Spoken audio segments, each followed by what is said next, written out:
What's going down, everybody? It's your boy, That Guy Mile High, tuning back in front of the reaction. This time we got what they discovered in Asia shocked the whole world. Number 2, we've done number 1, so go check that one out. You dig what I'm saying, and any other reactions that you like to, to go watch. Hopefully there's some other things to catch your attention. But before we hop into that, man, we got to go ahead and do what we've been doing in the tops of every video and giving some praise and some love and a little bit of shout outs to all of the members who, went ahead and did their due diligence to hit that join button. We got Misty Summers, Lynn Willow, Driver Thoughts, Mad Creeker, Lynn, Ryan Parks, Token Tug, Taylor, Amy Jane Doe, Liz, Nugget, My Hood Life, and Gary Willis. Appreciate you guys, man. If you guys want a little bit of praise and a little shout out from your boy by name on the live or on the lives, on the videos, all that stuff, go ahead and hit that join button down below. Got 3 different options, like you can kind of see with all the little current level things. We got the high members, which starts at $2.99. We got the really high members, which starts at $4.99, and we got the highest members, which is $9.99. And again, like I always say, if none of that fits your fancy, if you can't, swing that, it's okay. It's okay. Just go ahead and hit that bell notification after you hold smacking, and smash that goddamn subscribe button, because that's free 99, baby. So yeah, go ahead and do what you got to do. Do your due diligence, help us get to 100K, because we on our way to 100K, baby. We on our way to 100K. But yeah, let's go ahead and do this, man. Let's go. Asia is home to many unbelievable wonders, and with the help of archaeology and science, many of these marvels in the vast continent are fully understood. It's given us invaluable insight into the history and the lives of ancient civilizations that thrived there. Visitors can also feed the animals from the safety of special cars that have been reinforced with double-layer fencing or armored glass. However, there are a few that haven't yet given up their secrets. Will these secrets be revealed or forever concealed? Maybe, maybe not. But amazing things keep turning up, and we wouldn't have it any other way. Look, I don't even care about anything else now. Now I just want to see those damn buses where you got to go and like feed tigers and shit through a little hole. Like, what? That is 15 unsettling discoveries in Asia nobody can explain, part 2. I mean, granted, it's kind of a wild concept, but it's like, I mean, if we're gonna sit there and be super close and do shit like the whole safari thing and being in like a Jeep that's just a regular Jeep, that's a little crazy to me. But if you're gonna sit there and do some safari-esque type shit, I would like to have a reinforced, bus or something in some way that I don't have to put myself in any sort of risk of being, eaten. You know what I'm saying? But yeah, let's just go. Let's see what it is. Let's see what it's all about first. Number 15, Ancient Mummy. This mummy was discovered incredibly by chance. The corpse of the high-ranking woman believed to be from the Ming Dynasty, the ruling power in China between 1368 and 1644, was stumbled across by a team who were looking to expand a street. What are the chances of that? Pretty good, it turns out. Between 1979 and 2008, 5 mummies were found in this area, all in very good condition. And there it was. The 700-year-old mummy was found in a city in eastern China in excellent condition by road construction workers. So you know what's so cool and fascinating about that? I think it's not the fact even that they found it and, all the cool history and stuff and, maybe even some questions that are going to arise from these mummies or even answers that may, be, had or found because of finding these mummies. But the fact that it just shows how similar, like the mindsets and some of the cultures really were way back then. Because when I think of mummies, and I feel like majority of us, when we think of a mummy, you know what I'm saying, or, just tombs and shit like that, the whole idea of mummification, we always just immediately, for me for sure, but I feel like a majority of us, we immediately assume and associate mummies with Egypt. You know what I'm saying? In the pyramids and all that. So I think the most fascinating part is just like, oh man, we was mummifying shit all over the place. Like, I think that's the craziest and coolest part about every time we discover like new tombs with mummies in it and stuff, where like people were trying to preserve bodies the best that they could or whatever because of, stature or whatever, you know what I'm saying? But yeah, like it's just a crazy cool, like, I don't know. I just like how it just shows how we're all like really connected in some fashion. You know what I'm saying? Archaeologists from a nearby museum were called in to excavate the area. Discovered 6 feet below the road surface, the woman's features, from her head to her shoes, have retained their original condition and have hardly deteriorated. Preserved in a brown liquid, And when this coffin was opened, the right hand of the 700-year-old mummy showed her preserved skin and a ring. The mummy was wearing a traditional Ming Dynasty costume, and also in the coffin were bones, ceramics, ancient writings, and other relics. Experts were surprised by the remarkably good condition of the woman's skin, hair, eyelashes, and face. It was as though she had only recently died. You want to know a little crazy, secret? bro. If you smash the like button, subscribe, and click the notification and do bell, that. You know you'll what I'm have saying? Shout out to superpowers the for the screen. rest of your life. You know what I'm So what are you waiting for? Always Time to fly. Educational Number videos 14, for us to Mystery Ooze. As you can see, learn this some street in Nanjing in eastern China cracked open, and it just started to spill out a mystery ooze. The foam, which some described as marshmallow-like, spread to a It's like some radius of over Ghostbuster 100 shit. feet in the middle of the road and released a smell that could only be described as putrid. Naturally, a crowd gathered What is and it? had everyone asking, "What is this Toilet stuff?" paper? And it took even less time for pics and videos of the mystery ooze to go viral. Even late-night talk show hosts in America weighed in on the mess.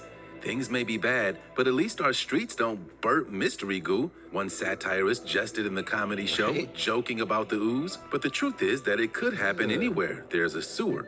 A number of Okay, toxic see? chemicals blend. Look, I was about to say it looks like sewer, like it looks like toilet paper. You know what I'm saying? Like, I know it's not toilet paper, but it looks like toilet paper, bro. I was like, it looks.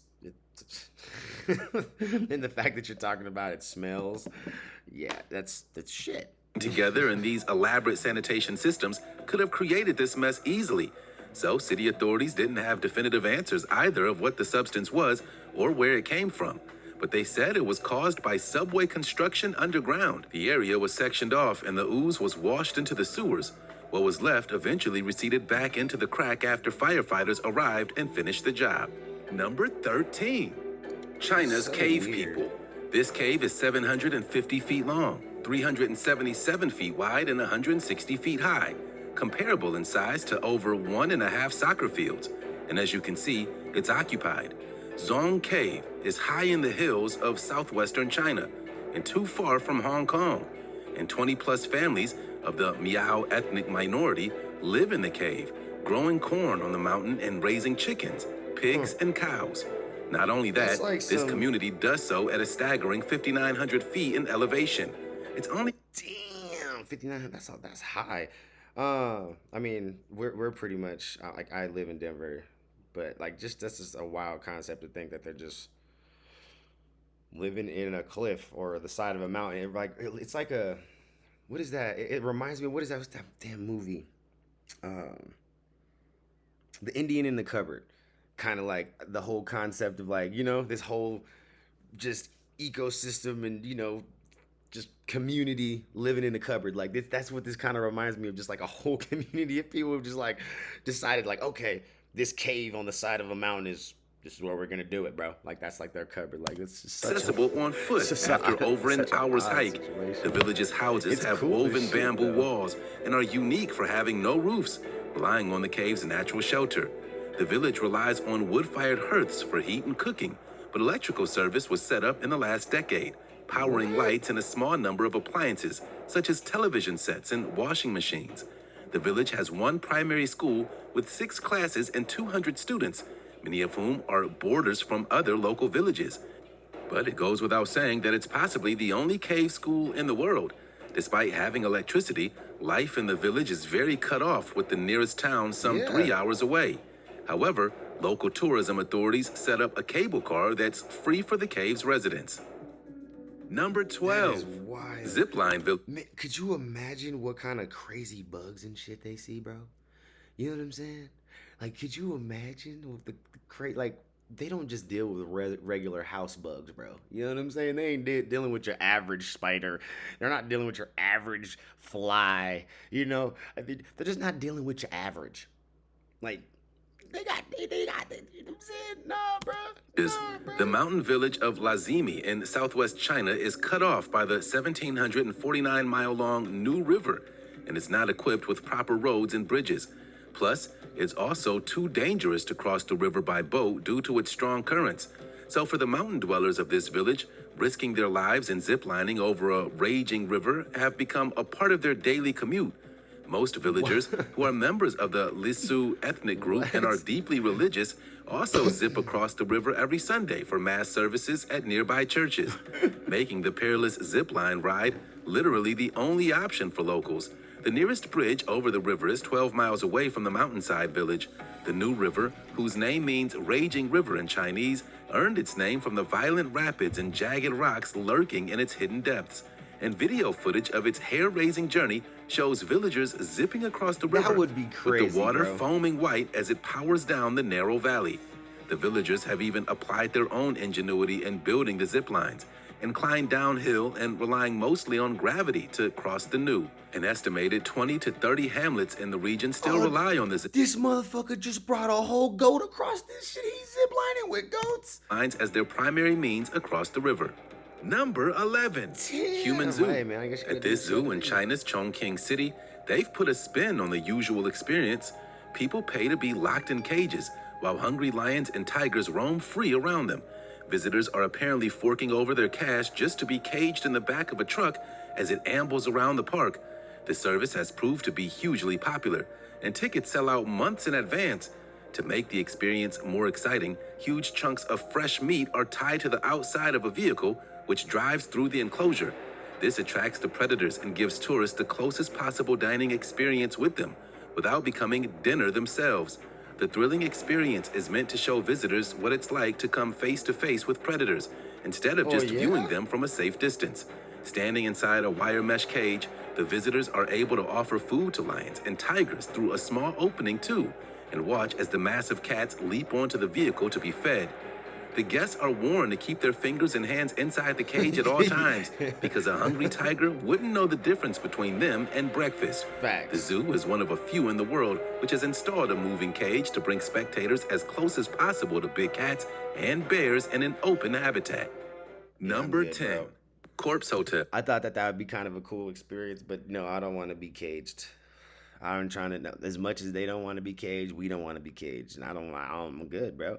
I just don't have that idea of like, I mean, I guess it's no different than taking the idea or concept from like shark diving, right? Like that's legitimately, that was like the land version of shark diving. Because that's all you do in shark diving, unless you're a free diver and you're just doing the whole like open swimming thing with the sharks, which I yeah. Yeah, unless you're doing that, you got to worry about the whole. I mean, it's basically like you're in a cage, and the sharks can swim up to it, and you can touch them, but you better be careful and keep your shit in hands and toes inside the cage at all times, because a shark could just come in and bite your shit. But yeah, it's just kind of like taking, I guess, that idea of shark cage diving to like land, I guess. Yeah, I'm good. Good. In a quiet residential street in Kawasaki City in Japan, a refurbished workshop with a plain silver exterior and black draped windows has some residents describing it as creepy. The business inside is one of Japan's so-called corpse hotels, a camouflaged morgue used to store bodies waiting for a spot in one of the nation's crematoriums. At a daily rate of only $82, family members can keep their deceased relative in one of the rooms for up to 4 days until a crematorium can be found. As Japan ages, its people are dying off at a faster pace. About 20,000 more people per year are expiring, with the death rate expected to peak at about 1.7 million a year by around 2040, according to government estimates. On top of that, crematoriums need to be built, but there isn't any space to do so, and that's creating what people in the burial biz call funeral refugees. So A funeral refugee, that's crazy. But I mean, I guess it kind of just goes to show like how long a lot of these people are living over in other countries and stuff, and on other continents, because if you've got that many old people that you're expecting like just like this massive die off because there's just like that many old people, because that's really what it is. Like it's just that many old people. Like there's just that many old people who are just succumbing to natural causes because they're just older. Like, I mean, they're in their 80s, 90s, 100s. You know what I'm saying? Like, I feel like every time we see a new person who's like, oh, yeah, I'm 100 and something, it's usually like somebody in Africa, in Asia, you know what I'm saying, in India or some shit. Like, they got these crazy long life expectancies, bro. So I guess that's just like a natural thing that was to occur. You know what I'm saying? I guess it's like not as like outlandish of a thing to think that like, oh shit, like a lot of people are gonna probably start dying of natural causes. You know what I'm saying? Just being old. Like, damn. These corpse hotels are a reliable solution in the short term. Yeah, I guess, Residents I mean, of Kawasaki are unhappy about living next to those hidden corpse refugees, but placards and flags dotting the neighborhood expressing outrage at the presence of the morgue are very present. But customers, however, are grateful for a place to keep their deceased relatives, and there are plans to bring corpse hotels to other cities. Number 9. Deadly tourist That's trap. crazy. Panmunjom But, hey, is you a gotta have small a village solution that for a lies at the problem, border right? between North and South Korea. The truce that ended hostilities between these two countries was signed here in 1953. But as peace was never agreed to, the two sides are still officially at war years later. This strip of land separating the Koreas is the most heavily armed region in the world. In fact, about 1 million men stand guard around what's called the demilitarized zone. But this village is located in the most sensitive area of Korea's demilitarized zone.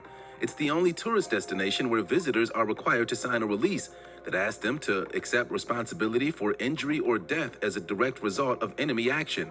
Landmines, barbed wire, and tank stoppers line the entire border. What? East of the First off, who would want to go there? Like, I understand the whole like idea of being able to like jump on one side of the street, like, oh, I'm in North Korea, I'm in South Korea. Like, but you know what I'm saying? Like, but why would you want to even risk the idea or the action of you potentially getting grabbed up by either side? You definitely don't want to get snatched up by North Korea.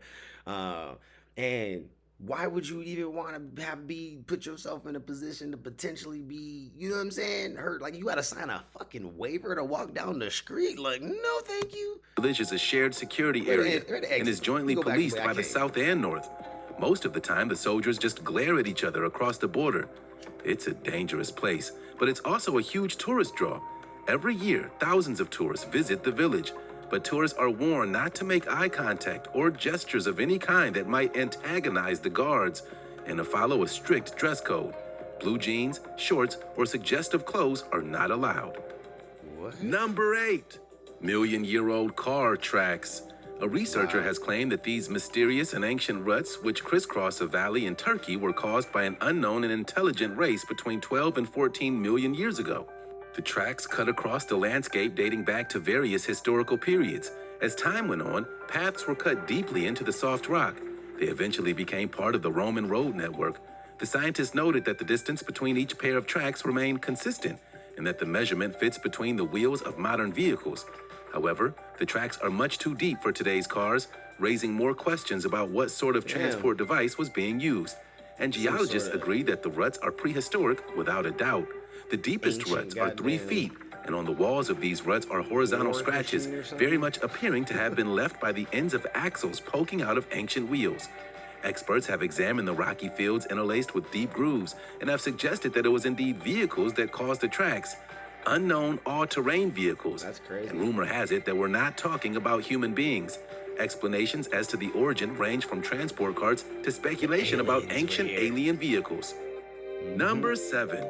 Earthquake Ghost Town. I 100% In 2008, this place was one of the areas hardest hit by an earthquake that killed more than 50,000 people. The quake destroyed most of the buildings in the city, and those left standing were deemed unsafe for human habitation. The town was more or less abandoned. After the earthquake shattered the town, the government was faced with the insurmountable task of cleaning up the place and providing shelter to those displaced. With more than 80% of the buildings in Baichuan leveled to the ground, this was proving to be a logistical challenge.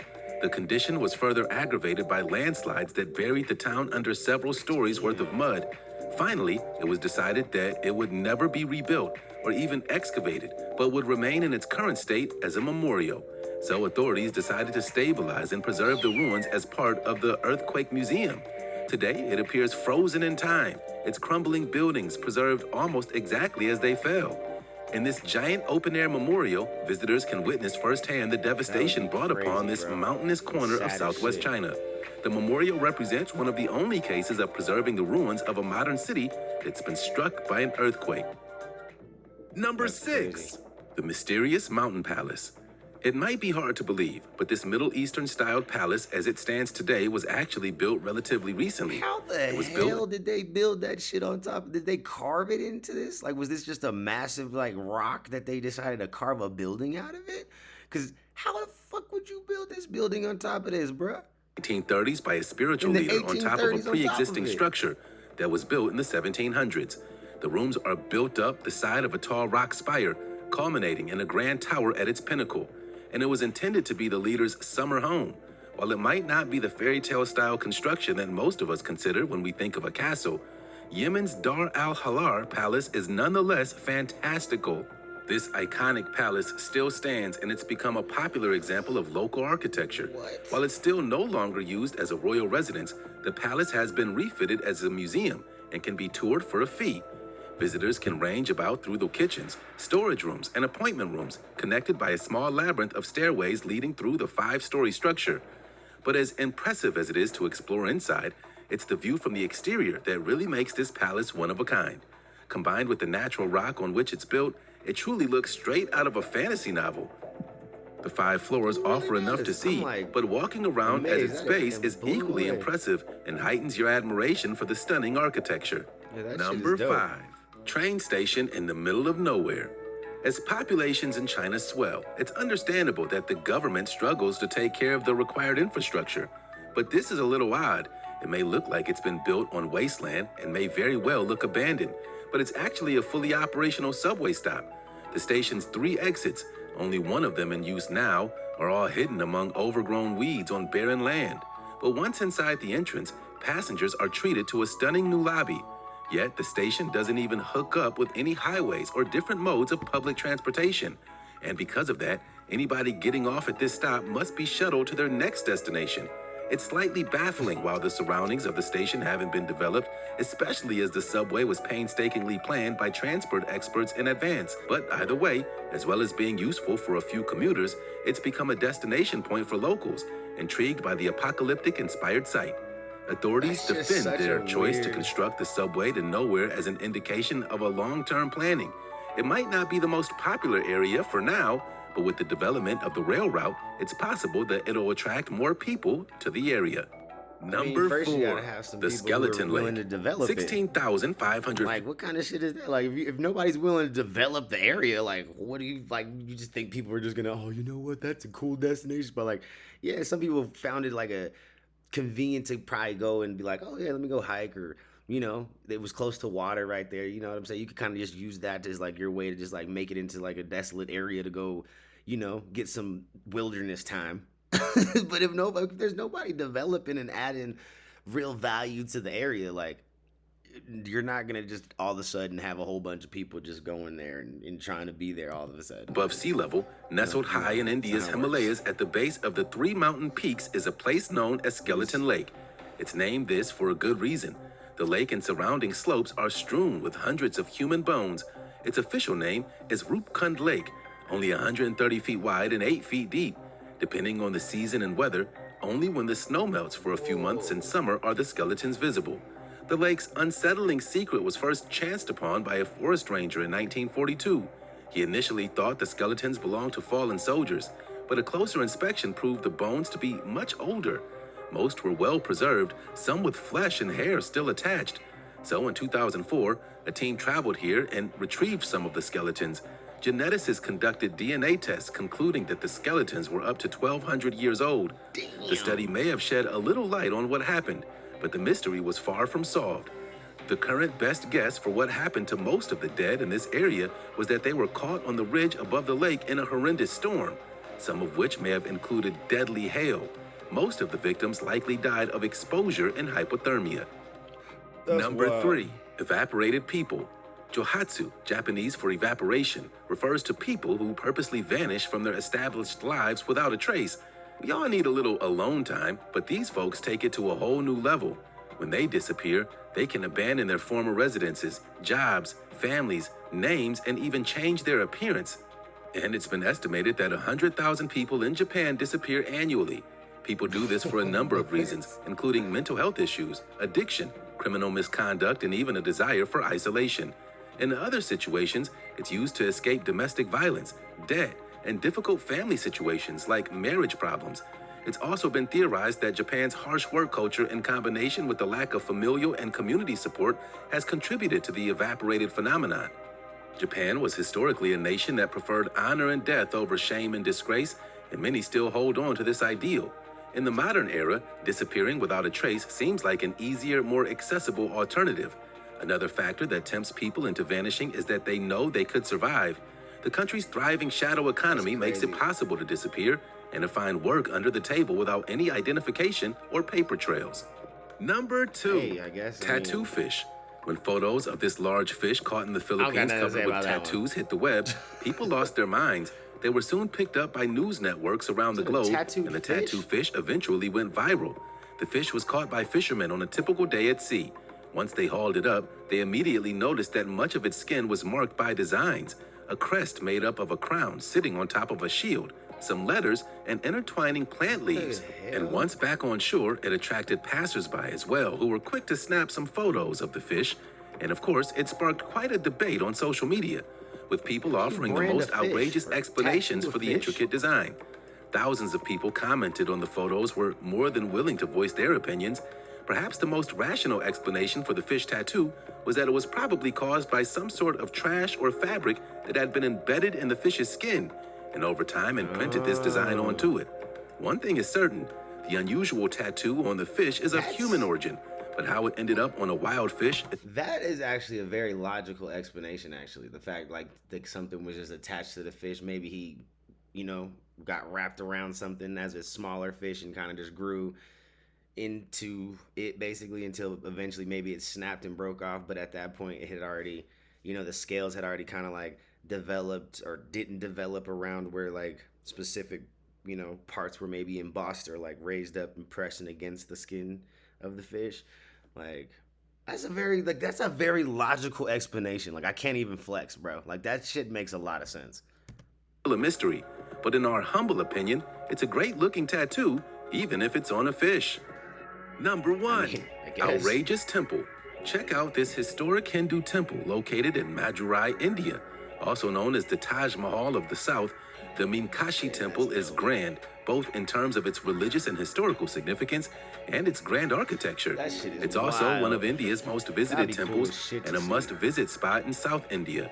This sacred site draws in upwards of 1 million visitors each year for a 10-day festival to celebrate the marriage of the Hindu goddess Parvati to the Hindu god Shiva, a divine marriage believed by Hindus to be the biggest event on earth. According to devotees, it was originally built 2,500 years ago by survivors of the lost continent of Kumari Kandam, a mythological triangle-shaped continent that was said to span the Indian Ocean, touching Australia, Madagascar, and India. But that's all mythology. In fact, the temple was built by settlers from southeastern India, and it first appeared in recorded history in the 600s AD. In the early 1300s, the sacred structure was ransacked and destroyed. It wasn't until nearly 250 years later, in 1559, that the structure was rebuilt by the first king of Madurai, and it remains standing today, the tallest tower reaching 170 feet high. The historic temple was even nominated for the new 7 Wonders of the World. There you have it. As unsettling as some of these discoveries are, we have to... That was dope. Yeah, that was fire.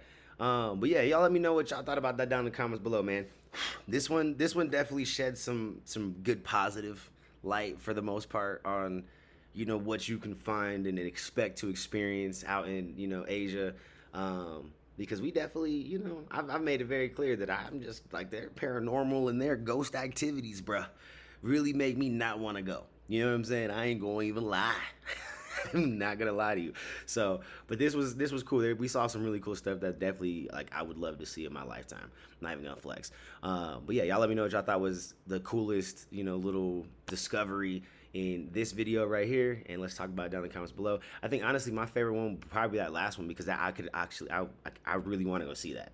Like, that was the first time that I was like, yo, like, I would go see that shit. Like, that shit was dope. But yeah, y'all let me know what y'all thought about that in the comments below. Let's talk about it. Peace.